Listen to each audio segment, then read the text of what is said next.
Welcome to Realms Unknown, a sci-fi and fantasy podcast brought to you by the Bugle. They hanged him at dawn, or they thought they did. The noose snapped tight, the crowd roared, and the body dropped. But Riven of the shattered hands was already gone, slipping through the gallows shadow like smoke through a keyhole. The corpse left twisting in the wind. Some other fool, some other sinner. Because Riven doesn't lose. Not when the Inquisitors come knocking, not when the bounty on his head could buy a kingdom, and certainly not over something as petty as a stolen crown. But this time, he's stolen the wrong damn thing. Now the walls between worlds are crumbling, the dead are waking, and the city that branded him an outlaw is about to learn the truth, that when the end comes, they won't need a hero, they'll need a thief. And Riven has never turned down a job. Whenever destiny comes knocking, he welcomes Realms Unknown! Welcome to Realms Unknown. You've just entered a weekly speculative fiction podcast brought to you by The Bugle, in which we turn to discussions about tropes, news, our favourite old shows, new shows, books, games, and more in science fiction and fantasy. I'm your host, published author and comedian Alice Fraser, and my companion on this journey, the Jorg Ancraft to my brother Macon, the Kaz Brecker to my Inej Jaffa, the Han Solo to my Chewbacca, the Malcolm Reynolds to my Zoe Washburn, the Art to my Murderbot. It is Andrew Hunter Murray. Welcome. How are you? Hello, I'm all right. I'm great. Thank you. And a reminder to all of our listeners to subscribe to the Bugle channel, and all the books we cover here will be in the affiliate store. The link is in our show notes, and any games or movies or shows we discuss will also be linked in the show notes.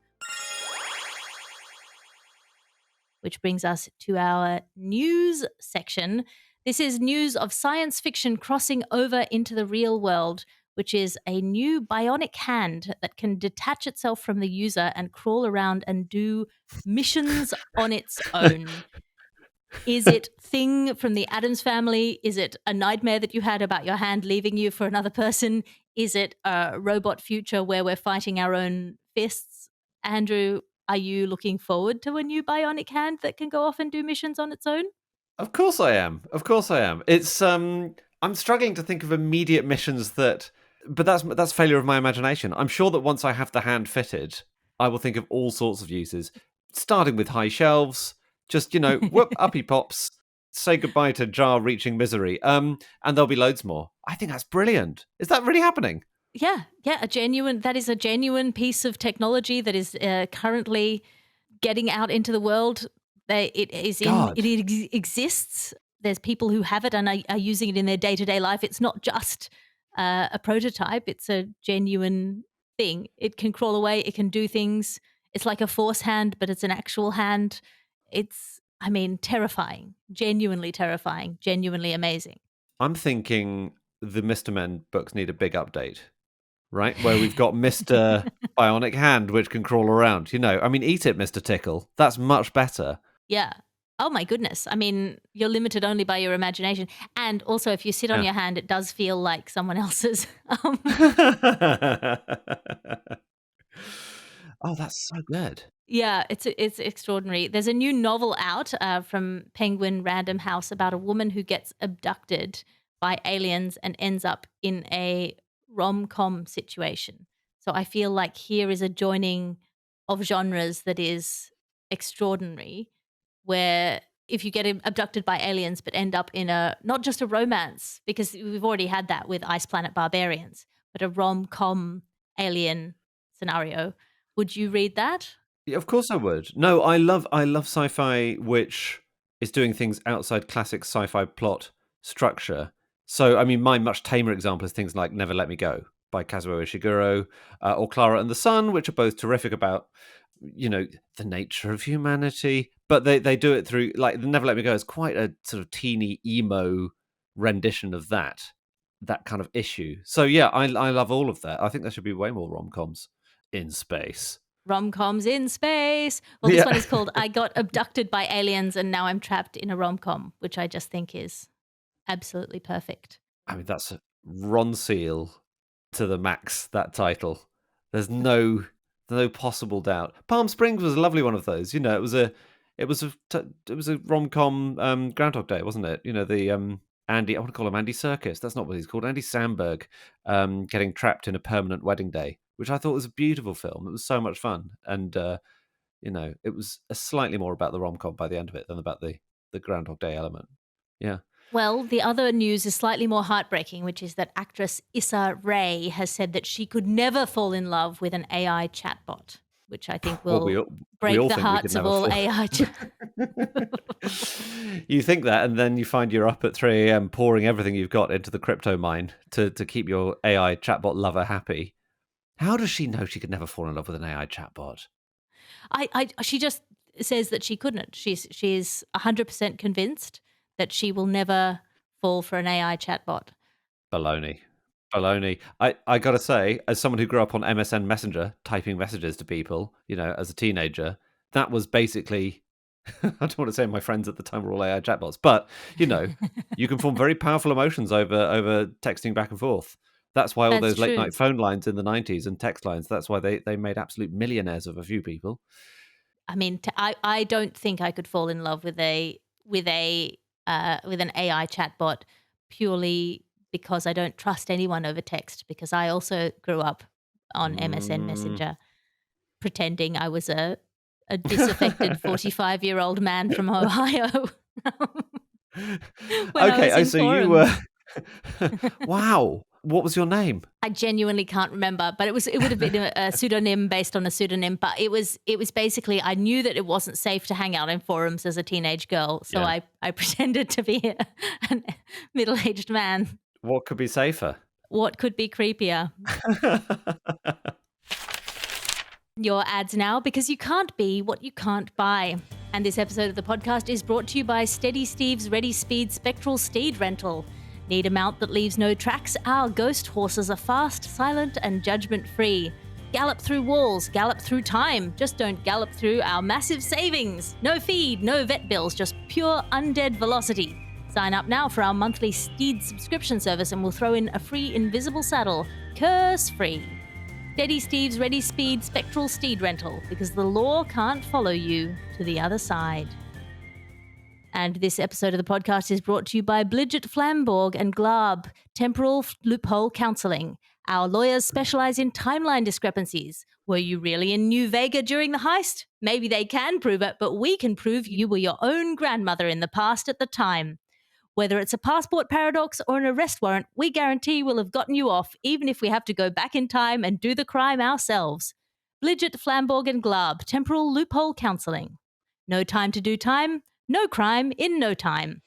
If you're listening to this, you probably like me and books. Do you know I wrote a book? It's remarkably silly and it still makes me laugh when I read it to myself. So if you're anything like me, you will love my book. It's called A Passion for Passion and it's in bookshops in the US on the 5th of May. You can order it online or go into your local bookstore and order a couple of copies for local friends and enemies alike. Please tell your friends who have podcasts, YouTube channels, television or radio shows to have me on to promote it, because for reasons inexplicably well covered by the world media, I won't be able to be in the US for the launch. So it'll be nice to be there remotely, at least. And do you need to start a bar fight as a distraction so you can slip out the back entrance of the tavern, club, or space bar? Try throwing half a glass of water in the face of the nearest huge and tetchy thug. Turn passive-aggressive into massive-aggressive with the addition of just half a glass of water.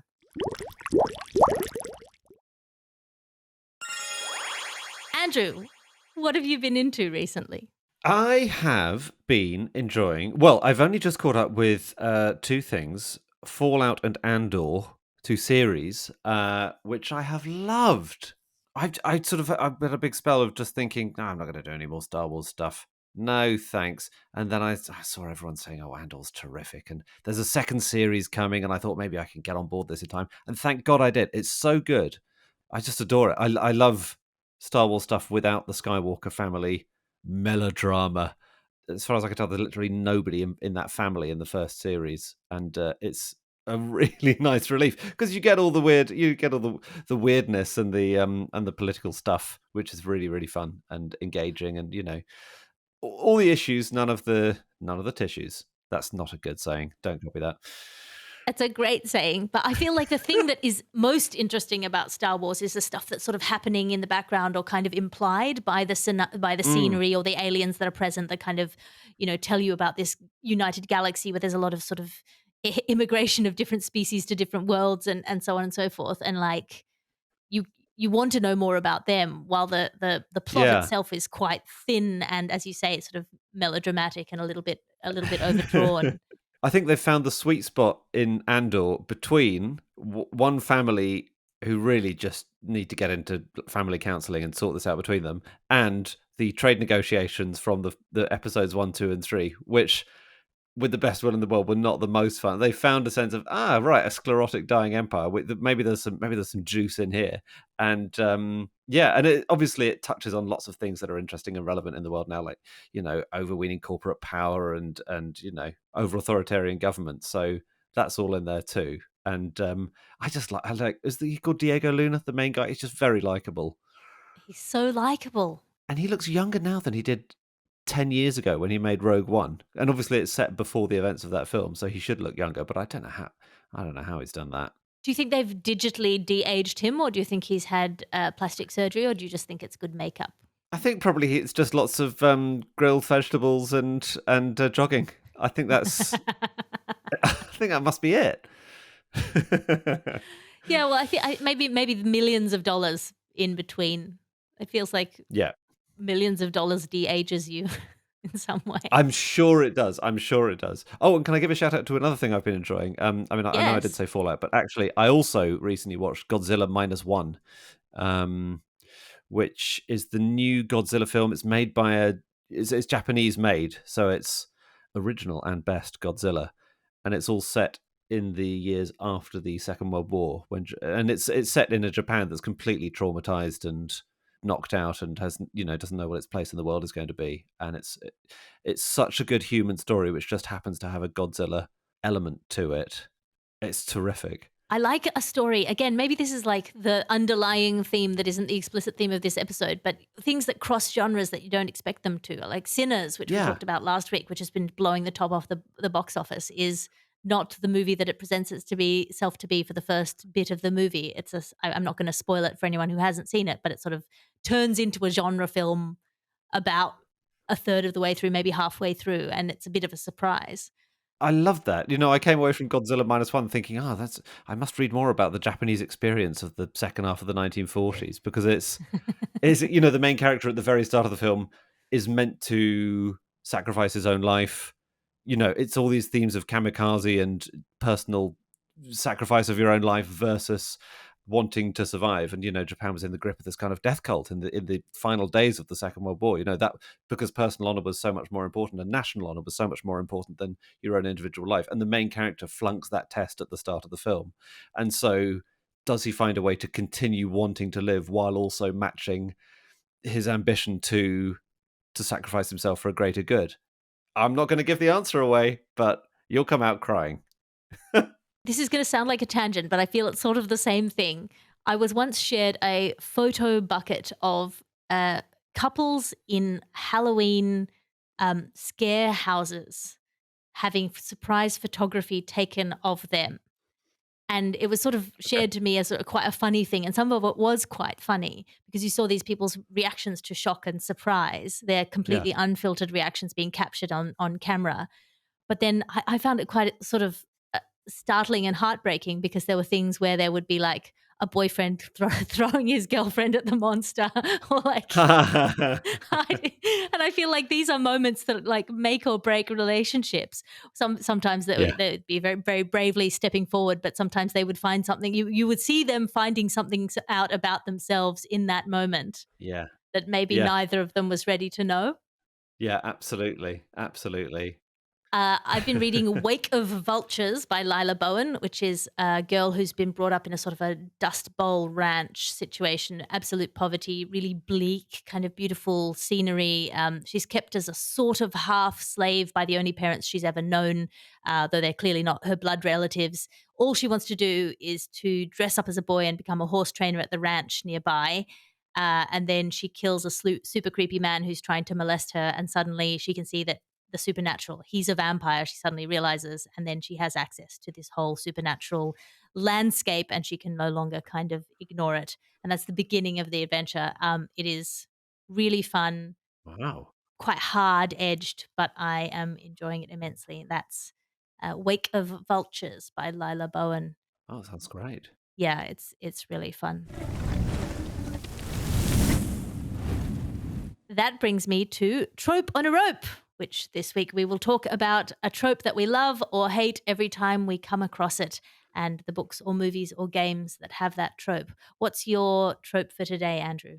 I was thinking about this, and I was thinking, "Oh, I'm an easygoing guy. I don't mind any of it." And I thought, no, there's lots of stuff that really winds me up. I think the main one, I don't know if you've covered this before, the main one that really, really grates on me now is the hey, humans are messy.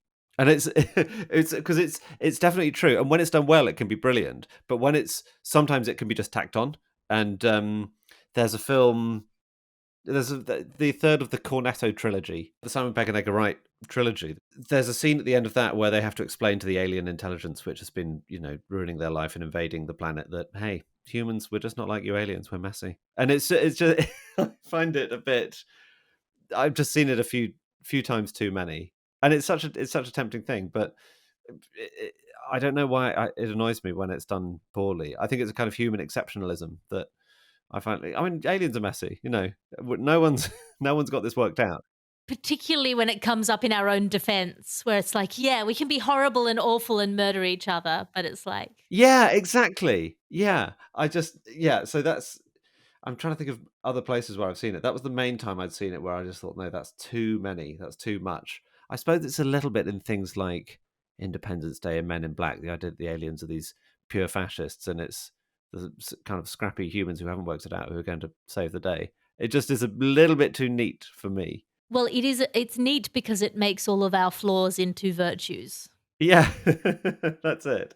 Yeah, I think that's exactly it. Can I do a second one as well? Is that Yes, please. legit? Yes, super legit. I make the rules. I don't know if this is exactly a trope, but it's definitely it's a thing lots of filmmakers in particular do, and also TV makers. But I call it, you're going to love this backstory. And this happened recently with the. I'm a huge fan of Mad Max Fury Road. I saw it without seeing a trailer, without knowing anything about Mad Max, and it just sort of blew my socks off. It was unbelievable. And so I was so excited when another film was coming out, which just takes a great deal of time telling you this is how the mysterious, wonderful character of that first film, this is how she got that way. I would just have loved to see more of Furiosa's adventures rather than a blow-by-blow account of the individual things which made her the way she is. I am in this with both feet alongside you. I loathe that. The Han Solo movie where it was just how he got his gun and then how he got the Millennium Falcon and then how it's just like a weird collectible set. It's such a merchandising minded attitude to what people want to know about a character. Like if you've got a prequel with a character that you know survives, start by chopping them in half and see how they get out of it. Like, make them incredibly morally corrupt, make them do something unforgivable and then see how they get to where the character that we love and know, start Gandalf knee deep in blood, and then but take us somewhere interesting with the character rather than just being like, and then he collected his staff and this is how he got his Exactly. hat. And it's like, it's so patronizing as I well. know. And when I think about it, it's so obvious why they do it. It's because a smallish audience for a there isn't a Gandalf backstory thing, is there? Have you seen Rings of Power? I haven't. But like millions of others, I have not seen Rings of Power. Look, they spent just an extraordinary amount of money and it is very beautiful to look at. And at one point, the proto-hobbits who meet the proto-Gandalf call him Grand Elf, but they mispronounce it. Brilliant. And that's how he got his fucking name. I'm sorry. So that's yeah. So obviously, a smallish audience for a Gandalf backstory will obviously be bigger than the audience that you get if you introduce something brand new. And look, we're all in the interest of wringing the maximum we can out of whatever intellectual property we've managed to secure. I get it. It's why you get literary estates pumping out, lots more Agatha Christie's or whatever when there are like 100 Agatha Christie's already. So yeah, we all know what we're doing, but I don't like it. I also don't like it. We are on the same rope when this trope comes up. My trope on a rope is girls cross-dressing as boys being inexplicably attractive to members of the female sex. who think that they are men. Is that? I thought that was just that's absolutely factual, isn't it? That's just. Yeah, I just mean, I'm every thinking some like time. it hot, some like it hot, which is the other way around. But Yeah, that when are too. what are where are the things where the girls dress as boys? I'm trying to think of examples now. I mean, every Shakespeare. Oh yeah. I, but I'm specifically thinking about a scenario where a girl is cross dressing as a boy, and it happens in the book that I mentioned earlier, "Wake of Vultures" by Lila Bowen.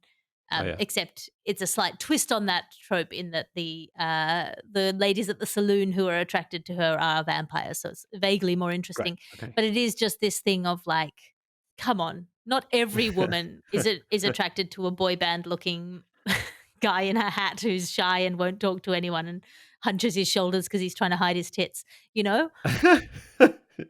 I know. Oh boy, do I know. I did know someone at university whose plan to get a girlfriend in his third year was to never be seen by anyone. He was living out of college and he thought, I'm going to be the mysterious guy. And everyone would be like, who's that guy we've never met or spoken to? He's so enigmatic. Anyway, it didn't work. It's just, well, I mean, it probably would have worked. He just needed to calibrate the dial. He ended up erring on the side of Yeah. too mysterious. Absolutely. Yeah. Yeah. Yeah. Yeah. That's a good trope on a rope. I'm going to look out for that from now on. Yeah, keep your eye out for that one.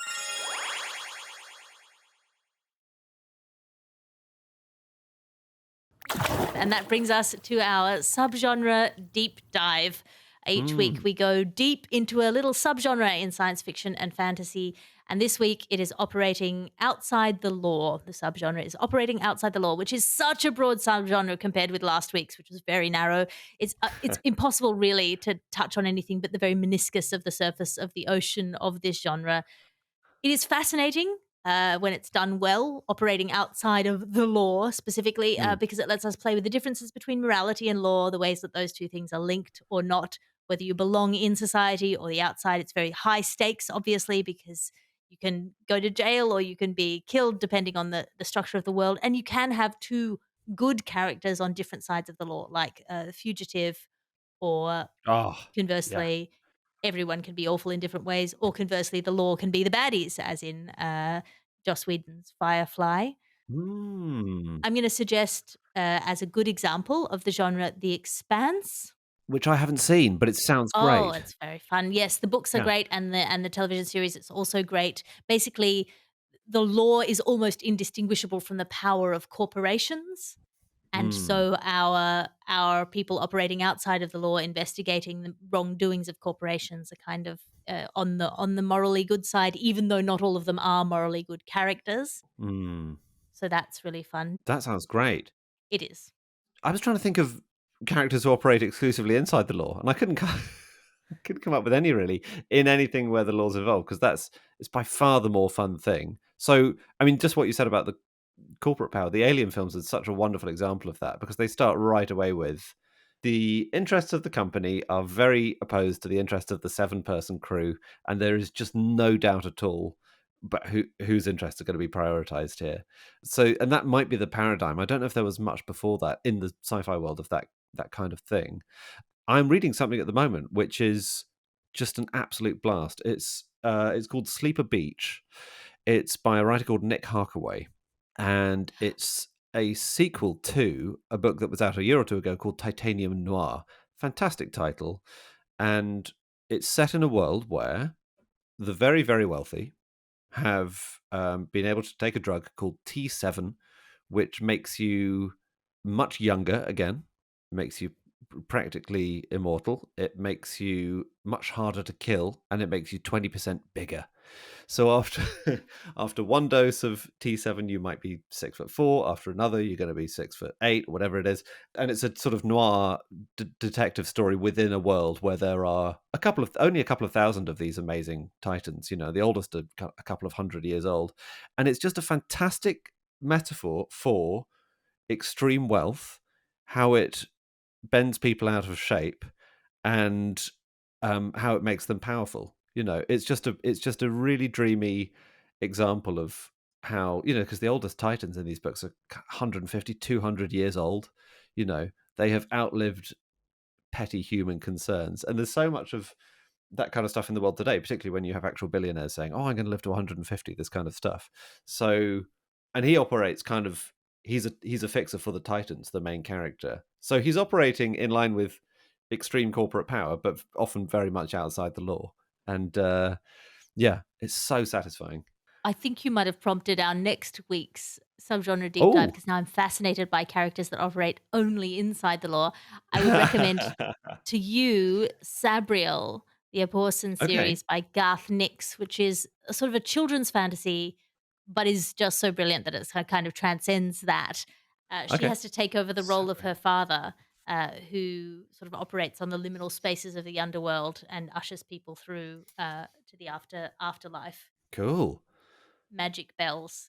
Sort of apprentice ferryman to the dead. Yes. That sounds great. I suppose also Judge Dredd operates entirely within the law, uh, but he's not a good guy, or is No. he? Or is he? Well, is he capable of not being a good? He is the law. He enacts the law. He observes the law. He's a sort of perfect fascist super cop. Yes. I'm sorry, I'm really stuck on Judge Dredd now. Whether he got into I want to know about the social circumstances of Mega City 1. You know, is there a housing crisis in Mega City 1? Like, what's the What we need is a prequel where we see how Judge Dredd got his helmet.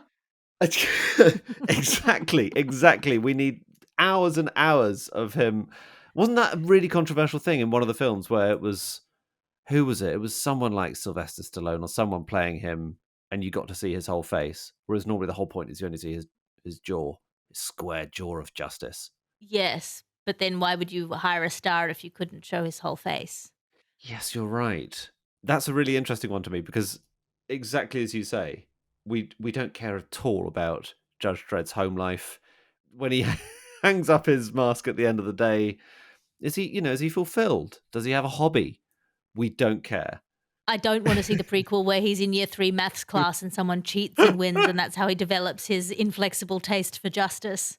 It could only be played for laughs. It's like, as in, just to come back to the cornetos in Hot Fuzz, when you see Sergeant Nicholas Angel's rise to the top, it's done as a 1 minute montage at the start of the film, and it's superb.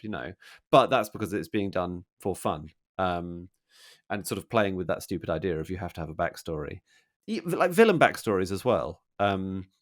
Not a fan of those either. Why did Cruella de Vil start to want to skin a dog? Doesn't matter. Doesn't matter. Well, I mean, if you have seen the Cruella de Vil prequel, it sort of turns her into quite a sympathetic, animal-loving character in order Yeah. to sell more merch. So,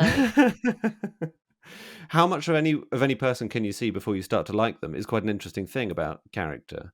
You know, if you find out about Captain Hook being bullied at Eton, and you find out about him losing the hand and how traumatic it was, well, maybe he's a good guy who's just, and Peter Pan is annoying. He's constantly flying around, cheeking him in his whatever.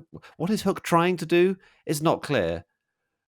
What's his mission? acquire the What is Lost it? Boys, possibly. I'd be Hooky. Yeah, exactly. Revenge on the Crocodile. Yes, absolutely. Yeah. Like, we don't need to know what Shere Khan wants either. I mean, Shere Khan does want to kill Mowgli, but he's mostly just happy being a tiger. And your bandit should be allowed to just be a tiger. To be fair, very much like Shark Attacks, you're in their business. Like Mowgli is the intruder. Interesting point. Yes. Do you know what?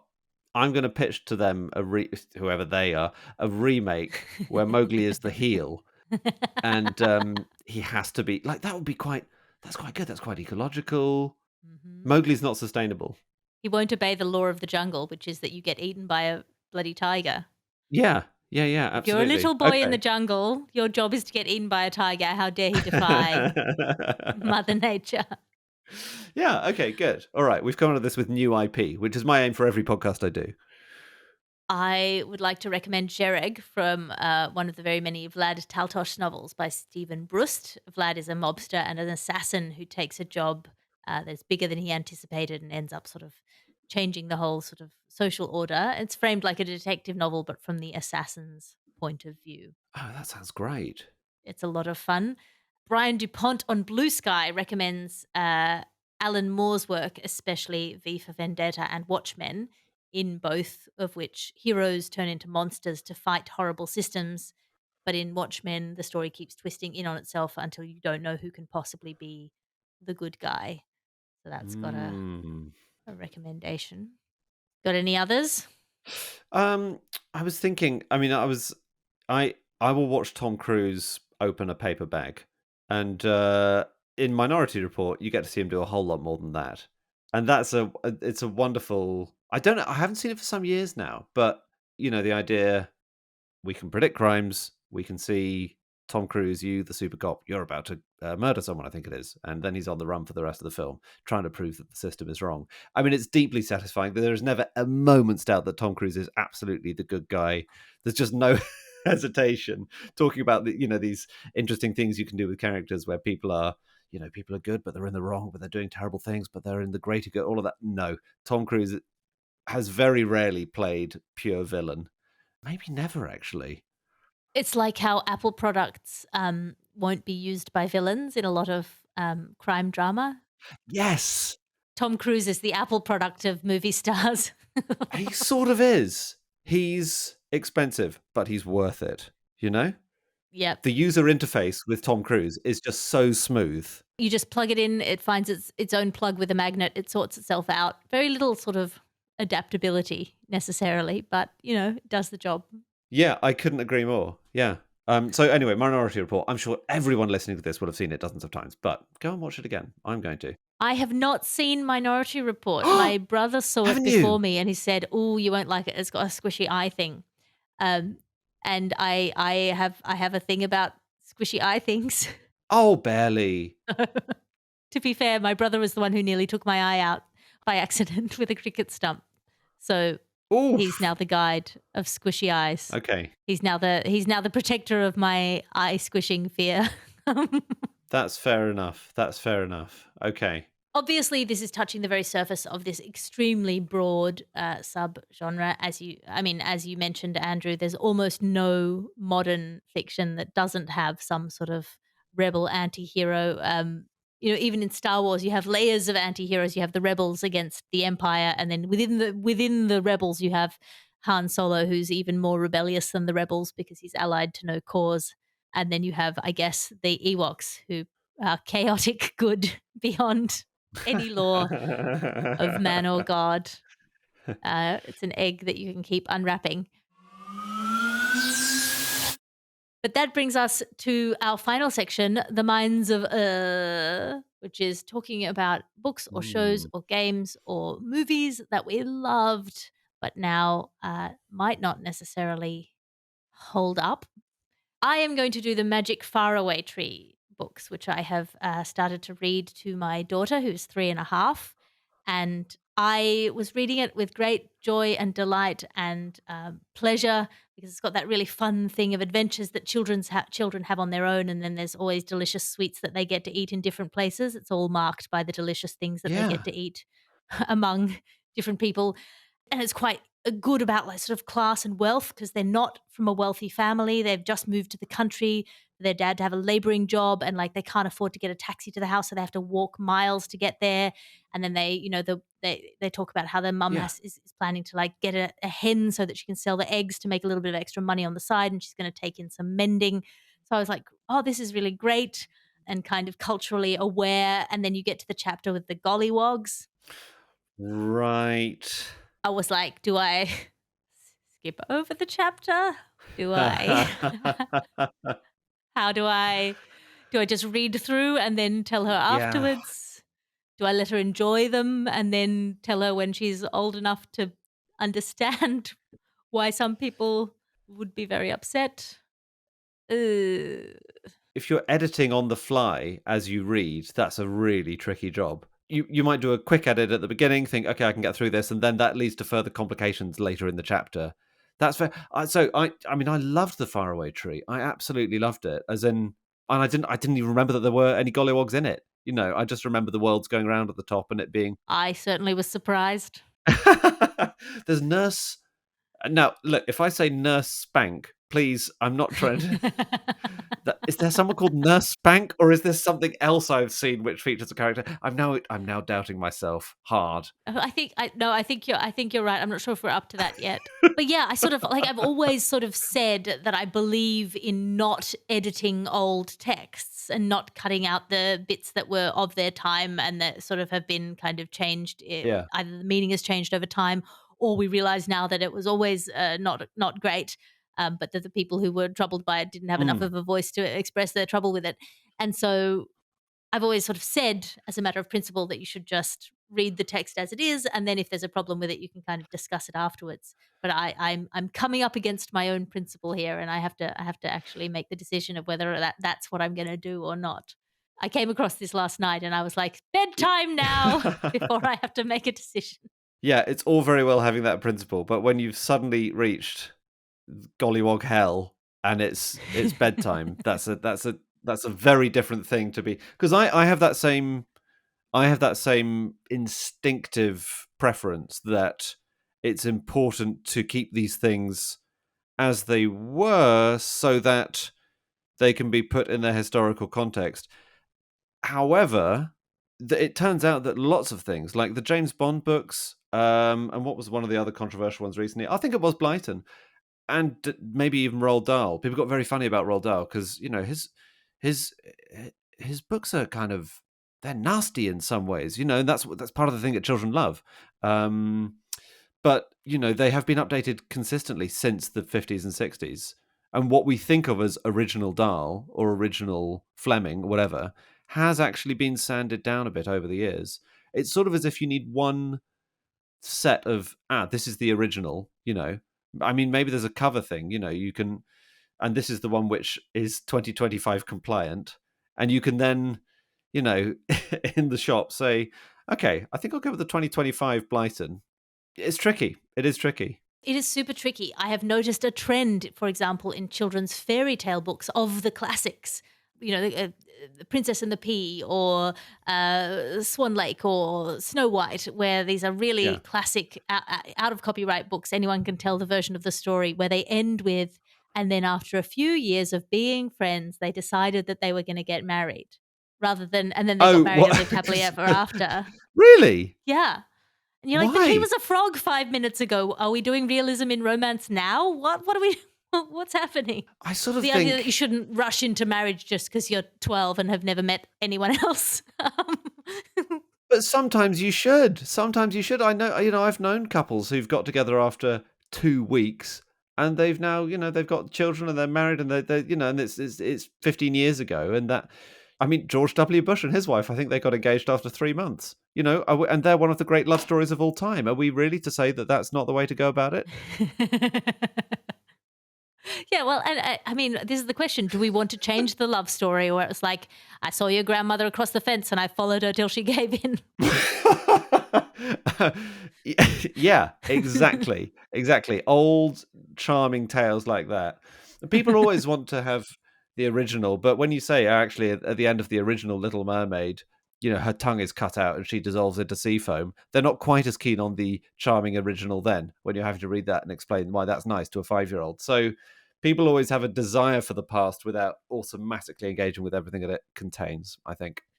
I think perhaps the people who are most traumatized by these, by the original tellings, are the parents, whereas the children will accept, the evil stepsister who chops her toe off and then her heel off to fit it into the shoe, and there's blood squishing out around the edges. That seems fine to a 3-year-old. Oh yeah, they love that stuff. Oh, Ped, you've put in the notes about Faraway Tree, Dame Slap. Dame Slap. So when I said Nurse Spank, I'd just like to correct that. Dame Slap. And then she was tweaked to Dame Snap. I guess that's better. I'm not advocating corporal punishment of children, but I think it's lost a little bit of va-va-vum in the transition. Yeah. Unless she snaps children in two. In that case, I'm up for it. Yeah. Is she just pass-ag? Is she just snippy? Is that the thing now? She just says something that really hurts you in the heart? Yeah.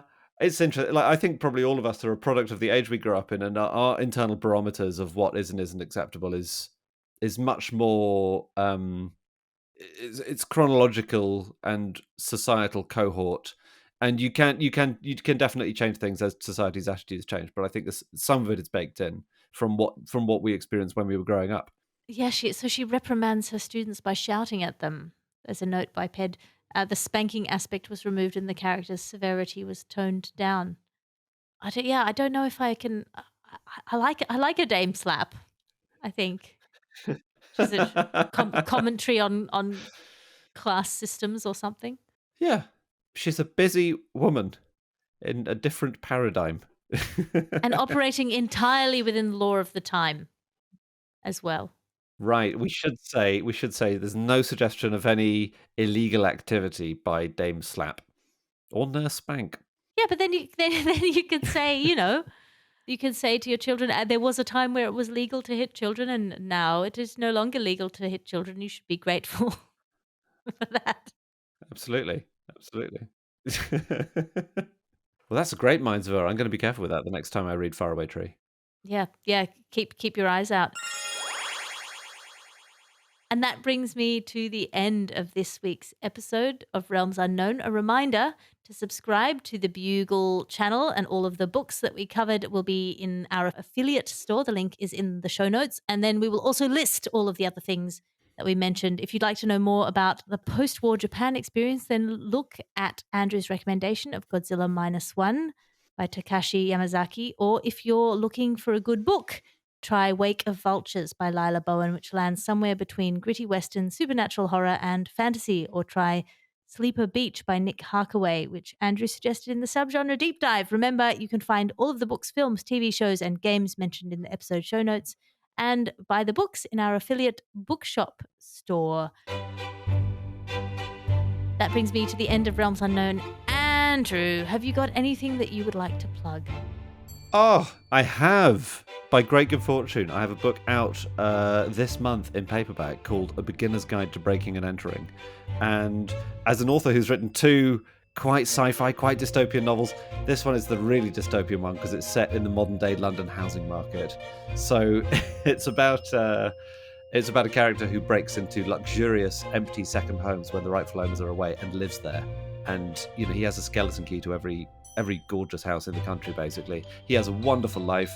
It never goes wrong until chapter 3, when things start going wrong for him, and then things get wronger and wronger from there. And it's one of those one damn thing after another stories of further complication ensues for poor Al.